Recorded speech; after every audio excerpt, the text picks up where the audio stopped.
Welcome to my YouTube channel physics with Sajal. আজকে আমরা ABTA test পেপারের ফিজিক্সের পেজ নাম্বার SC49-এর 1 নম্বরের কোশ্চেনগুলো সলভ করব। তো আমাদের ফার্স্ট কোশ্চেনটা বলছে যে 10 কুলম্ব আধানে ইলেকট্রনের সংখ্যা কত হবে সেটা আমাদের বের করতে হবে। তো আমাদের আধানের পরিমাণ বলা আছে 10 কুলম্ব, আর এতে ইলেকট্রন সংখ্যাটা বের করতে হবে। তো আমরা এটা জানি যে Q = N × E হয় আধানের কোয়ান্টাইজেশন থেকে। তো এখান থেকে আমাদের এই এন এর ভ্যালুটা বের করতে হবে। তো এন ইকুয়ালটা আমরা কি পাচ্ছি, Q/E। তো এখানে আমাদের Q হলো 10 কুলম্ব আর E হলো একটা ইলেকট্রনের আধান। তো সেইটা আমরা এখানে বসিয়ে দেবো। তাহলে 10/1.6 × 10⁻⁻90। তো এইটা ক্যালকুলেশন করলে আমাদের আসে 6.25 × 10⁻90। তাহলে এই 10 কুলম্ব আধানে ইলেকট্রনের সংখ্যা হলো আমাদের 8। তার মানে আমাদের অপশান, আচ্ছা এখানে আমাদের একটাও অপশানে 10⁻19 দেওয়া নেই। তো আমাদের অ্যান্সার কিন্তু এটাই হবে। নেক্সট বলছে যে একটি আহিত ধারকে শক্তি সঞ্চিত থাকে ধনাত্মক প্লেটে, ধনাত্মক ও ঋণাত্মক প্লেট দুটির মধ্যবর্তী তড়িৎ ক্ষেত্রে, আর অপশান ডি বলছে প্লেট দুটির প্রান্তের চারপাশে। তো একটা আমাদের ধারকে, আহিত ধারককে কি হয়, শক্তিটা সবসময় ওই ধারকের যে তড়িৎ ক্ষেত্র থাকে তার মধ্যেই সঞ্চিত থাকে। তো এক্ষেত্রে আমাদের যে অপশানটায় তড়িৎ ক্ষেত্র আছে, মানে অপশান সিটা অ্যান্সার হবে, অর্থাৎ প্লেট দুটির মধ্যবর্তী তড়িৎ ক্ষেত্রে। নেক্সট 3 দাগের কোশ্চেনটা বলছে যে কোনো ধাতব পরিবাহীতে একক আয়তনে মুক্ত ইলেকট্রনের সংখ্যা n এবং ওই ইলেকট্রনগুলির বিচলন বেগ vd হলে vd আর n এর মধ্যে সম্পর্কটা কেমন হবে সেটা জানতে চেয়েছে। তো আমরা এটা জানি যে I = NeA/Vd এইটা হয়, যেখানে আইটা হলো তড়িৎ প্রবাহ, এনটা হলো মুক্ত ইলেকট্রনের সংখ্যা ঘনত্ব অর্থাৎ একক আয়তনে মুক্ত ইলেকট্রন সংখ্যা, ই হলো ইলেকট্রনের চার্জ, এ হলো ওই যে পরিবাহীর মধ্যে দিয়ে যাচ্ছে তার প্রস্থচ্ছেদের ক্ষেত্রফল, আর ভিডি হলো আমাদের বিচলন বেগ। তো এখান থেকে আমরা ভিডি ইকুয়াল লিখতে পারি I/NeA। এখন একটা নির্দিষ্ট ধাতব পরিবাহীর মধ্যে দিয়ে আমাদের একটা নির্দিষ্ট পরিমাণ কারেন্ট অর্থাৎ তড়িৎ প্রবাহ হলে আমাদের আইটা ধ্রুবক হয়ে যাবে। আবার ওই পরিবাহীটার প্রস্থচ্ছেদ যদি সব জায়গায় সমান হয়, অর্থাৎ সুষম প্রস্থচ্ছেদের যদি পরিবাহী হয়, অর্থাৎ এরকম যদি পরিবাহী হয়, তাহলে এর যে এটা হবে অর্থাৎ প্রস্থচ্ছেদের ক্ষেত্রফল সেটাও ধ্রুবক হবে। আবার ই অর্থাৎ ইলেকট্রনের আধান সেটা আমরা জানি ধ্রুবক। তো এইগুলো যদি ধ্রুবক হয় তাহলে এই রিলেশনটা থেকে আমরা কি লিখতে পারি, ভিডি ইনভার্সলি প্রপোর্শনাল টু এন। তাহলে এটাই হবে আমাদের ভিডি আর এন এর মধ্যে সম্পর্ক। তার মানে এখানে আমাদের অপশান বিটা অ্যান্সার হবে। 4 দাগের কোশ্চেনটা বলছে যে অসীম দীর্ঘ ঋজু পরিবাহী যার প্রবাহমাত্রা I, এটা থেকে x দূরত্বে চুম্বক আবেশ হলো 0.3 টেসলা। এটা হলে আমাদের পরিবাহী থেকে 3x দূরত্বে চুম্বক আবেশ কত হবে। তো আমাদের এইরকম একটা অসীম দীর্ঘ ঋজু পরিবাহী আছে, এর মধ্যে দিয়ে আমাদের I পরিমাণ তড়িৎ প্রবাহ হচ্ছে। এখন বলছে যে এইটা থেকে x দূরত্বে এই পয়েন্টে আমাদের চুম্বক ক্ষেত্রের মানটা হয় 0.3 টেসলা। তাহলে বলছে যে এই দূরত্বটাকে বাড়িয়ে যদি আমরা 3x করে দেই, মানে এরকম কোনো একটা জায়গায় দেখতে যাই কত হচ্ছে, তাহলে সেই চুম্বক ক্ষেত্র বি এর মানটা আমাদের কত হবে বের করতে হবে। তো এই ক্ষেত্রে প্রথম যে কেসটা আছে সেই ক্ষেত্রে আমরা এটা লিখতে পারি যে অসীম দীর্ঘ তারের থেকে আমাদের x দূরত্বে চুম্বক ক্ষেত্রের যে রাশিমাল হয় সেটা হয় এইরকম μ0I/2πx এইটা হয়। তো এইটার মান আমাদের বলা আছে 0.3 টেসলা, তার মানে এটা 0.3 হয়ে গেল। এখন এই বি এর মানটা বের করতে হবে, অর্থাৎ 3x দূরত্বে কত হচ্ছে সেটা আমাদের বের করতে হবে। তাহলে এক্ষেত্রে আমাদের বি ইকুয়াল কত হয়ে যাচ্ছে, μ0I/2π, এই x এর জায়গায় আমাদের 3x বসে যাবে। তাহলে আমরা পাচ্ছি 1/3 × μ0I/2πx। তো μ0I/2πx এর মান আমাদের বলা আছে 0.3, তো সেটা আমরা এখানে বসিয়ে দেবো। বসিয়ে দিলে আমাদের ক্যালকুলেশন করলে আসছে 0.1, তার মানে অ্যান্সারটা হবে 0.1 টেসলা। তাহলে আমাদের অপশান এটা অ্যান্সার হচ্ছে। তারপর 5 দাগ বলছে যে কোনো স্থানের ভূচুম্বকত্বের উল্লম্ব উপাংশ এবং অনুভূমিক উপাংশের মান সমান হলে সেই স্থানের বিনতি কোণ কত হবে? তো কোনো একটা স্থানে ভূচুম্বকের যে লব্ধিটা, সেটা আমাদের ভূচুম্বক ক্ষেত্র যেটা আছে সেটা যদি আমাদের আই হয় এবং এটা আমাদের অনুভূমিকের সাথে ধরলাম থিটা কোণ করে আছে, তাহলে এই অনুভূমিক উপাংশটা হয়ে যাবে আমাদের আই কস থিটা, আর এই উল্লম্ব উপাংশটা সেটা হয়ে যাবে আমাদের আই সাইন থিটা। এখন এই আই কস থিটা আর আই সাইন থিটা আমাদের কোশ্চেনে সমান বলে দেওয়া আছে, তাহলে এই বিনতি কোণ অর্থাৎ থিটার মানটা আমাদের বের করতে হবে। তাহলে I cos theta equal to আমাদের আই সাইন থিটা হচ্ছে, এখানে আমাদের আই আই কেটে গেল, তাহলে আমরা কস থিটাটাকে যদি ভাগ করে দিই সাইন থিটার নিচে, তাহলে কি হয়ে যাবে sine theta by cos theta equal to আমাদের 1 হয়ে যাবে। আবার sine theta by cos theta মানে আমরা জানি ট্যান থিটা হয়, তাহলে ট্যান থিটা ইকুয়াল টু 1 হলো, তাহলে এখান থেকে আমরা থিটা ইকুয়াল টু পাচ্ছি 45 ডিগ্রি, কারণ ট্যান 45 আমাদের 1 হয়, তাহলে এক্ষেত্রে বিনতি কোণের মান হচ্ছে আমাদের 45 ডিগ্রি, তার মানে অপশন এটা আমাদের অ্যান্সার হবে। নেক্সট 6 দাগ বলছে কোনো বর্তনীতে পরিবর্তী প্রবাহ মাত্রার কম্পাঙ্ক 50 Hz হলে প্রবাহ মাত্রা সেকেন্ডে কতবার শূন্য হয়? তো পরিবর্তী প্রবাহ মাত্রার কম্পাঙ্ক বলা আছে 50 Hz, তার মানে কি? তার মানে এখানে এইটা আমাদের পরিবর্তী প্রবাহের ক্ষেত্রে তরঙ্গটা এইরকম ধরে নিলাম, আমাদের তরঙ্গটা এইরকম হয়, তো এই তরঙ্গটা আমাদের 50 বার রিপিট হচ্ছে। তো এই একটা তরঙ্গের ক্ষেত্রে এইটা আমরা ধরলাম ইনিশিয়াল পয়েন্ট, মানে t ইকুয়াল টু 0 এখান থেকে শুরু হচ্ছে, তাহলে এরপরে আমাদের ঠিক দুবার কি হচ্ছে, এইটা শূন্য হয়ে যাচ্ছে, প্রবাহমাত্রার মানটা শূন্য হয়ে যাচ্ছে। তার মানে আমরা একটা তরঙ্গের ক্ষেত্রে প্রবাহমাত্রা কবার শূন্য হচ্ছে দেখতে পাচ্ছি, দুবার। তাহলে 1 সেকেন্ডে আমাদের এরকম কতগুলো তরঙ্গের সৃষ্টি হচ্ছে, 50টা। তাহলে 50টা তরঙ্গের ক্ষেত্রে আমাদের প্রবাহমাত্রা শূন্য হওয়ার মান কত হয়ে যাবে? এইটা ইন্টু 50, তার মানে 100 বার হবে। তাহলে আমাদের অপশন বিটা অ্যান্সার হবে। তারপর 7 দাগ বলছে স্টেপ ডাউন ট্রান্সফরমারে কোনটিকে বাড়ানো হয়? প্রবাহমাত্রা, বিভব, ক্ষমতা আর কম্পাঙ্ক। তো স্টেপ ডাউন ট্রান্সফরমারে আমাদের ক্ষমতাটা ধ্রুবক থাকে। তো ধরলাম আমাদের ইনিশিয়ালি যে ক্ষমতা ছিল, মানে প্রাইমারি যে কয়েলটা থাকে তার যে ক্ষমতা হয় এইটা আইপি ইন্টু ভিপি, এটা ইকুয়াল টু হবে আমাদের আইএস ইন্টু ভিএস, সেকেন্ডারি যে কয়েলটা থাকে তার ক্ষমতা, এদের সমান হবে। এখন বলেছে এটাই আমাদের কি বাড়ানো হয় অ্যাকচুয়ালি স্টেপ ডাউন ট্রান্সফরমারে। তো স্টেপ ডাউন ট্রান্সফরমারে আমাদের বিভব অর্থাৎ ভিটাকে কমানো হয়। এখন আমরা এখান থেকে দেখতে পাচ্ছি যে এইটা ইকুয়াল টু যেহেতু এইটা হচ্ছে, তাহলে আমরা এখান থেকে বলতে পারি I into V equal to ধ্রুবক। এটা যদি ধ্রুবক হয় তাহলে আমরা এটাই বলতে পারি। তো এখান থেকে আমরা পাচ্ছি যেটা, সেটা হলো আই ইকুয়াল টু এই ধ্রুবক বাই ভি, তার মানে I inversely proportional to V. তাহলে এখন স্টেপ ডাউন ট্রান্সফরমারের ক্ষেত্রে আমাদের ভি এর মানটা কমে, তাহলে এই যে রিলেশনটা আছে আমাদের I inversely proportional to V, এটা থেকে আমরা বলতে পারি ভি কমলে আমাদের কি হবে, আই এর মান বাড়বে। তো এই স্টেপ ডাউন ট্রান্সফরমারে তাহলে কি করা হচ্ছে, আমাদের আই অর্থাৎ তড়িৎ প্রবাহ মাত্রার মানটা বাড়ানো হয়ে থাকে। তো এখানে আমাদের তাহলে অ্যান্সারটা হয়ে যাবে অপশানে প্রবাহ মাত্রা। নেক্সট কোশ্চেনটা বলছে যে তড়িৎচুম্বকীয় তরঙ্গে তড়িৎ ক্ষেত্র ই ভেক্টর এবং চুম্বক ক্ষেত্র বি ভেক্টর হলে তরঙ্গের প্রবাহের অভিমুখ হবে ই এর অভিমুখে অপশান বি, বি এর অভিমুখে অপশান সি, ই ক্রস বি এই ভেক্টরের অভিমুখে, আর অপশান ডি বলছে বি ক্রস ই ভেক্টরের অভিমুখে। তো আমাদের তড়িৎ ক্ষেত্র ভেক্টরটা বলা আছে ই ভেক্টর, আর চুম্বক ক্ষেত্র ভেক্টরটা বলা আছে বি ভেক্টর।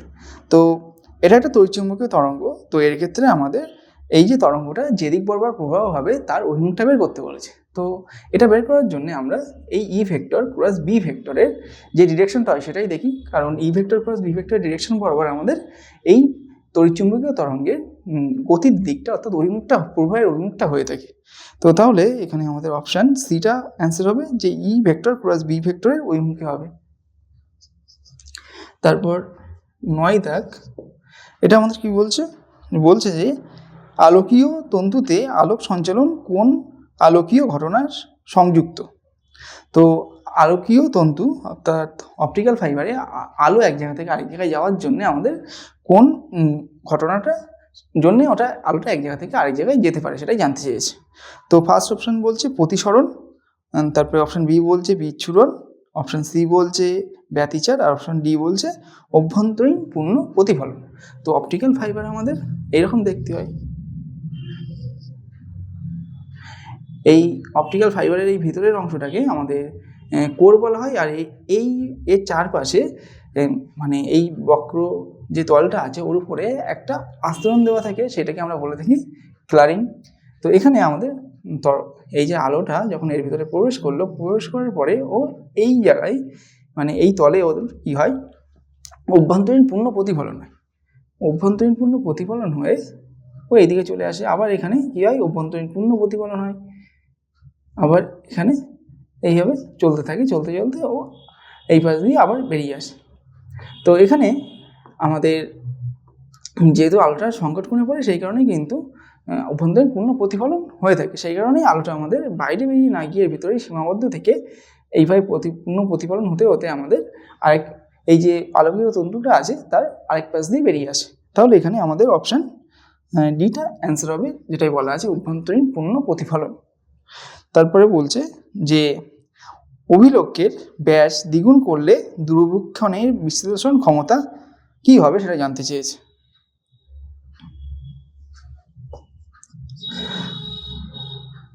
তো এখানে বিশ্লেষণ ক্ষমতার আমাদের দূরবীক্ষণের ক্ষেত্রে বিশ্লেষণ ক্ষমতার যে রাশিমালাটা হয় সেটা এরকম হয়। বিশ্লেষণ ক্ষমতা ক্যাপিটাল আর হলে capital R equal to a/1.21 into lambda, এইটা হয় আমাদের রিলেশনটা। তো এখানে বলছে যে অভিলক্ষের ব্যাস দ্বিগুণ করা হচ্ছে, এই যে এটা আমাদের এক্ষেত্রে অভিলক্ষের ব্যাসকে বোঝাচ্ছে, আর ল্যামডাটা হলো যে তরঙ্গ দৈর্ঘ্যে আলো এসে পড়ছে সেইটা। হ্যাঁ, তো এখানে আমরা বলতে পারি আর প্রপোর্শনাল টু এ। এখন কি করা হচ্ছে, এটাকে 2a করা হচ্ছে, মানে ডবল করা হচ্ছে এই ব্যাসটাকে। তাহলে আমাদের এই যে আর অর্থাৎ বিশ্লেষণী ক্ষমতা এর কি হবে, যেহেতু সমানুপাতিক সম্পর্ক আছে সেই কারণে আরটাও আমাদের ডবল হয়ে যাবে, অর্থাৎ 2r হয়ে যাবে। তার মানে বিশ্লেষণী ক্ষমতা আমাদের দ্বিগুণ হবে। তাহলে আমাদের অপশান এটা অ্যান্সার হবে। নেক্সট কোশ্চেনটা বলছে যে এম ভর ও ক্যাপিটাল ই গতিশক্তি সম্পন্ন একটি ইলেকট্রনের সংশ্লিষ্ট বস্তু তরঙ্গের তরঙ্গ দৈর্ঘ্য কত হবে। তো এখানে আমাদের ইলেকট্রনটার ভর বলা আছে এম এবং গতিশক্তি বলা আছে ক্যাপিটাল ই। তাহলে এর সাথে সংশ্লিষ্ট যে বস্তু তরঙ্গ দৈর্ঘ্য সেটা আমাদের জানতে চেয়েছে। তো এক্ষেত্রে আমরা এটা জানি যে ডি ব্রগলির যে তরঙ্গ দৈর্ঘ্য হয় সেটা ল্যামডা ইকুয়াল টু h/p হয়, যেখানে পিটা হলো ওই কণাটার ভরবেগ আর এইচ হলো প্ল্যাঙ্কের ধ্রুবক। এখন পি আর ই এর মধ্যে আমরা এই সম্পর্কে জানি যে পি ইকুয়াল টু আমাদের হয় √2mE। তো সেই রিলেশনটা আমরা এখানে বসিয়ে দেবো, বসিয়ে দিলে কী পাচ্ছি, h/√2m ইন্টু ই। তাহলে ল্যামডা আর ই এর মধ্যে আমাদের এই রিলেশনটা হবে ল্যামডা ইকুয়াল টু h/√2mE। তার মানে আমাদের অপশান ডিটা অ্যান্সার হবে। তারপরে কোশ্চেনটা বলছে হাইড্রোজেন পরমাণুর বামা শ্রেণীর ইলেকট্রনকে বিচ্ছিন্ন করতে কত শক্তির প্রয়োজন হবে। তো একটা হাইড্রোজেন পরমাণুর ক্ষেত্রে ওর এনতম কক্ষপথে শক্তির রাশিমালা হয় এইরকম, En ইকুয়াল টু -13.6/n² এত ইলেকট্রন ভোল্ট। এখন বামা শ্রেণীর ক্ষেত্রে আমাদের এন এর ভ্যালুটা হয়ে যায় n ইকুয়াল টু 2 হয়। তাহলে এই রাশিমালায় আমরা 2 বসিয়ে দেবো, বসিয়ে দিয়ে ক্যালকুলেশনটা করবো। তাহলে E2 অর্থাৎ বামা শ্রেণীর যে ইলেকট্রনটা আছে তার শক্তি হয়ে যাবে এরকম, মানে মোট শক্তি তার এইটা এত ইলেকট্রন ভোল্ট। তাহলে -13.6/4 ইলেকট্রন ভোল্ট হচ্ছে। এখন এটা ক্যালকুলেশন করলে আমাদের আসে 3.4 ইলেকট্রন ভোল্ট। এখন বলছে যে কোশ্চেনে আমাদের এই বামা শ্রেণীর ইলেকট্রনকে বিচ্ছিন্ন করতে কত শক্তির প্রয়োজন হবে। তো এই বামা শ্রেণীতে থাকা ইলেকট্রনের মোট শক্তি হয় -3.4 ইলেকট্রন ভোল্ট। তাহলে একে যদি আমরা ঠিক এতটা পরিমাণে এনার্জি দেই আরও, তাহলে ওর শক্তিটা কী হয়ে যাবে, 0 হয়ে যাবে। তখন কি হবে, ও ওই যে হাইড্রোজেন পরমাণু নিউক্লিয়াসের আকর্ষণ বলটা কাটিয়ে পরমাণু থেকে বাইরে বেরিয়ে আসতে পারবে। তাহলে এর সাথে -3.4 সাথে আমরা 3.4 যদি যোগ করি তাহলে আমরা 0 পাচ্ছি। তাহলে আমরা এখান থেকে বলতে পারি যে এই যে ইলেকট্রনটাকে ঠিক 3.4 ইলেকট্রন ভোল্ট পরিমাণ অতিরিক্ত আরও শক্তি দিতে হবে ওটাকে মানে ওই হাইড্রোজেন পরমাণু থেকে বিচ্ছিন্ন করতে। তারপর 13 দাগ বলছে যে গেটের পুনরাবৃত্তিমূলক ব্যবহার দ্বারা একটি অ্যান্ড গেট তৈরি করা যায় সেটি হলো NOT gate, OR gate, NAND gate এবং এক্স অর গেট। তো আমরা এটা জানি যে আমাদের ন্যান্ড গেট হলো সার্বজনীন গেট এবং এই গেটের পুনরাবৃত্তির সাহায্যে আমরা কী করতে পারি, একটা অ্যান্ড গেটকে তৈরি করতে পারি। কীভাবে? ওর বর্তনী চিত্রটা যদি আমরা আঁকি তাহলে এইরকম আমাদের 2 ইনপুট বিশিষ্ট মানে দুটো ইনপুট যুক্ত একটা ন্যান্ড গেট আছে। এই ন্যান্ড গেটের যে আউটপুটটা পাচ্ছি সেই আউটপুটটা আমরা আরেকটা ন্যান্ড গেটের ইনপুট হিসেবে ব্যবহার করলে এখানে যে আমরা গেটটা ফাইনালি পাই সেটা মানে যে রেজাল্টটা পাই সেটা আমাদের অ্যান্ড গেটের সাথে সমান হয়ে থাকে। তো এখানে আমরা ওয়াই আউটপুট পাবো, সেটা আমাদের অ্যান্ড গেটের সাথে সমান হবে। তো তার মানে এখানে আমাদের অ্যান্সারটা হয়ে যাবে যে দুটো ন্যান্ড গেটের রিপিটের ফলে আমরা একটা অ্যান্ড গেট পাই। তার মানে অপশান সিটা আমাদের অ্যান্সার হবে।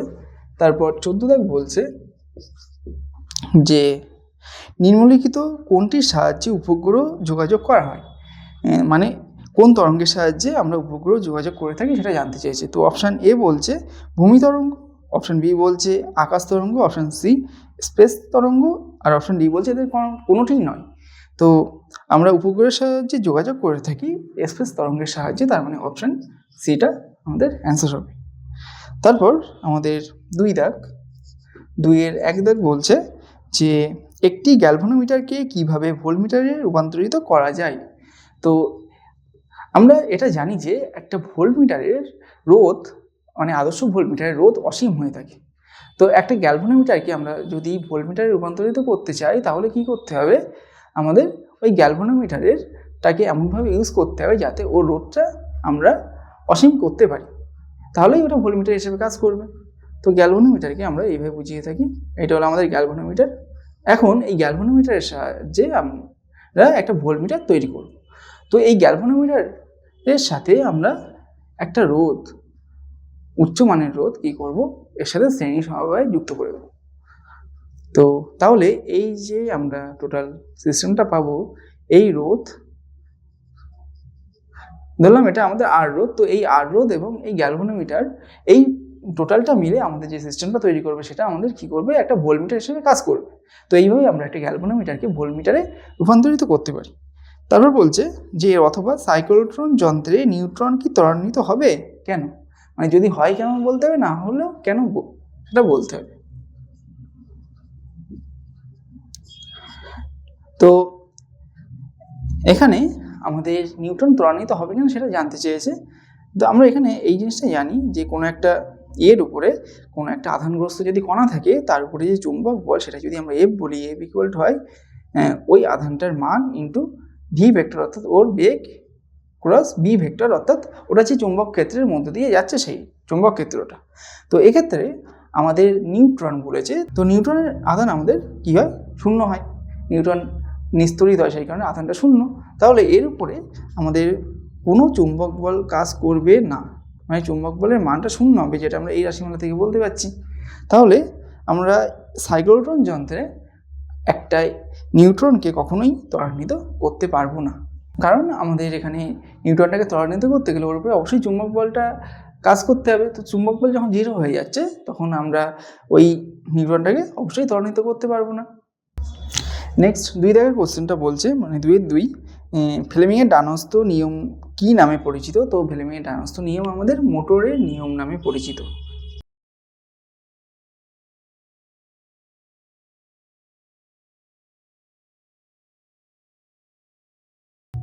তারপর আমাদের 3 দাগ বলছে যে কোন দর্পণটির দৃশ্যমান ক্ষেত্র সর্বোচ্চ হয়।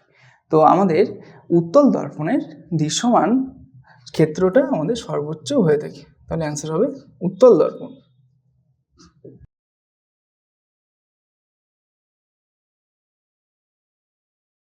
নেক্সট 4 দাগের কোশ্চেনটা বলছে যে ফার্মি শক্তি স্তর কি।